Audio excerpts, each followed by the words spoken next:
You're hungry. You've got like $8 in your account until Friday. There's a drive-through glowing in the distance like a greasy lighthouse of hope.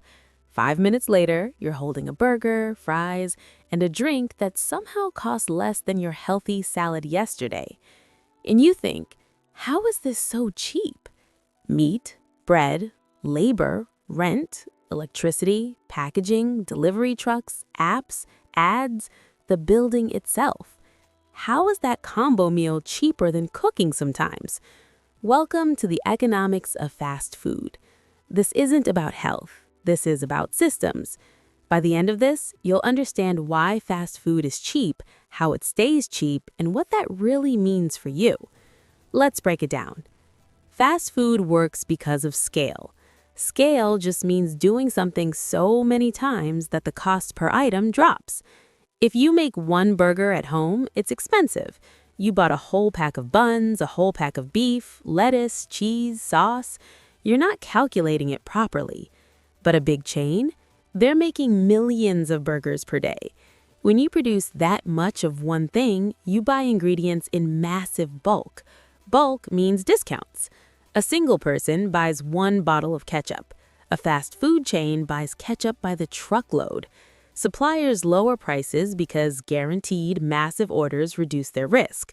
So your $2 burger is basically powered by industrial scale everything. Cool. Now let's go deeper. Fast food menus are simple on purpose.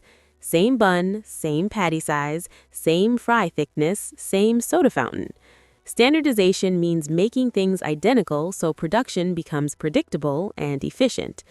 Think about it like a video game speedrun. The more predictable the route, the faster you can execute it. In a fast food kitchen, workers aren't inventing recipes. They're assembling pre-designed components. Assembly line logic. Which leads us to fast food borrowed heavily from manufacturing. Instead of one chef cooking one meal start to finish, tasks are split. One person drops fries, one person builds burgers, one person handles the drive-thru. Specialization increases speed and reduces training time. You don't need a culinary degree to place cheese on a patty. Less training equals lower labor cost. Lower labor cost equals cheaper food. And because the system is standardized, almost anyone can be trained quickly. Harsh? Maybe. Efficient? Very. Okay, moving on. Fast food chains don't shop at grocery stores. They have global supply chains. A supply chain is the network that moves raw materials to finished products, farm to processor to distributor to restaurant. When you control contracts at every stage, you negotiate better prices. Also, big chains often lock in long-term deals with suppliers. That reduces uncertainty, and uncertainty is expensive. If beef prices spike for small restaurants, they panic. Big chains often have contracts that smooth those spikes, so your combo meal price stays weirdly stable, which makes you comfortable, which keeps you coming back. Now let's talk real estate. Fast food locations are not random. They sit near highways, schools, busy intersections. That's not luck, that's data. Foot traffic matters.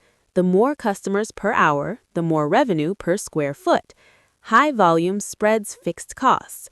Fixed costs are expenses that don't change much with sales, like rent. If rent is $10,000 a month, selling 1,000 burgers means each burger carries $10 of rent. Sell 10,000 burgers, now each burger carries $1 of rent. Volume crushes fixed costs. That's why drive-thrus are gold. More customers per hour without needing more dining space. Efficiency wins again. Ever noticed how the menu pushes combos? That's not generosity, that's margin optimization.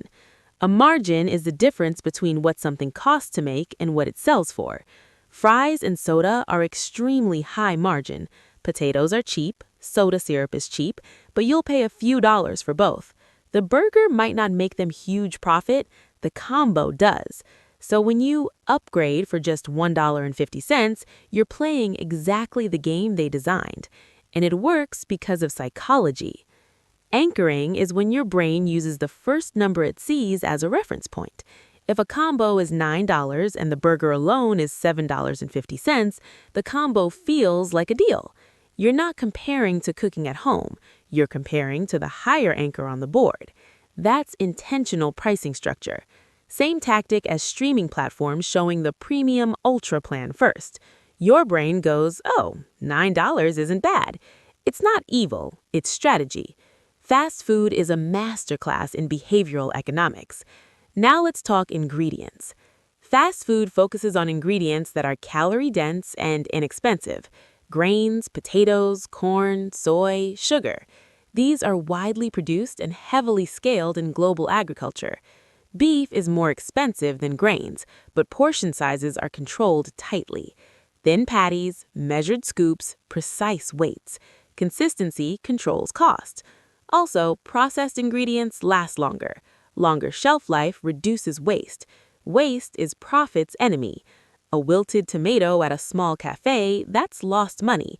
A centrally processed, pre-portioned tomato system, much more predictable. Okay, but what about quality? Economics is about trade-offs. You can't maximize everything at once. Fast food optimizes for speed, consistency, low price, convenience. It does not optimize for culinary uniqueness, high-end ingredients, personalized cooking. You're paying for speed and predictability. 5 minutes, same taste every time, open late, drive-through when you're too tired to cook. That convenience is part of the product. You're not just buying calories, you're buying time. And time is valuable. Many fast food locations are franchises. A franchise is when an individual owner pays to use a brand system and name. The corporation provides branding, systems, supply access. The franchisee runs the day-to-day operations. Why does this matter? Because expansion becomes faster and less risky for the main company. They don't pay for every single building themselves. Risk spreads out. Rapid expansion increases scale, and scale lowers cost. Full circle. Advertising power. Fast food companies spend heavily on advertising. Why? Because brand recognition reduces decision friction. When you're hungry, you don't want to research. You want familiar. Familiar feels safe. Advertising keeps the brand top of mind. So when you're driving home at 11:47 p.m., tired and broke, you don't compare 12 options.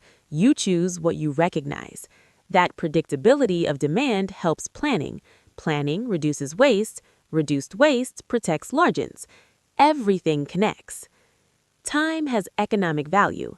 If cooking at home takes 45 minutes, including cleanup, and fast food takes 7 minutes, that's 38 minutes saved.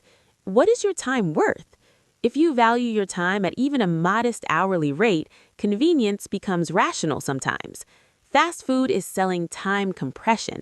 That's the product. The burger is just the delivery system. Now, here's the uncomfortable part. Health externalities. An externality is a cost or benefit that affects someone who didn't choose it. If frequent fast food consumption contributes to long-term health problems, those costs may show up later in medical bills, lost productivity, or public healthcare systems. The price of the burger doesn't include those potential long-term costs. The market price reflects production costs, not future medical consequences. Economics doesn't ignore health, it just measures different things. Cheap now doesn't always mean cheap later. Okay, let's zoom out. Fast food prices are shaped by competition. If one chain raises prices too aggressively, customers switch. Competition pushes companies to optimize efficiency constantly. That's why value menus exist. Low-price items get you in the door. Once you're there, you often spend more. Retail does it. Gaming does it. Apps do it. Fast food just does it with fries. Labor economics. Labor is a major cost. Fast food jobs are designed to require limited prior experience. High turnover is common in the industry. Systems are built to handle that. Clear procedures, limited complexity, automation where possible. Self-order kiosks reduce front-counter labor. Mobile apps shift ordering labor onto you. You're literally doing part of the work now. Convenient for you, cost-saving for them. Efficient system design again. Modern fast food chains use data heavily. Sales patterns, peak hours, inventory tracking, app ordering behavior. Data improves forecasting. Better forecasting reduces waste. Less waste equals better margins. Better margins equal ability to compete on price. Your late-night chicken nugget craving is data, and data is economic fuel. Why it feels too cheap. Sometimes fast food feels suspiciously cheap. That's because it's engineered to be accessible.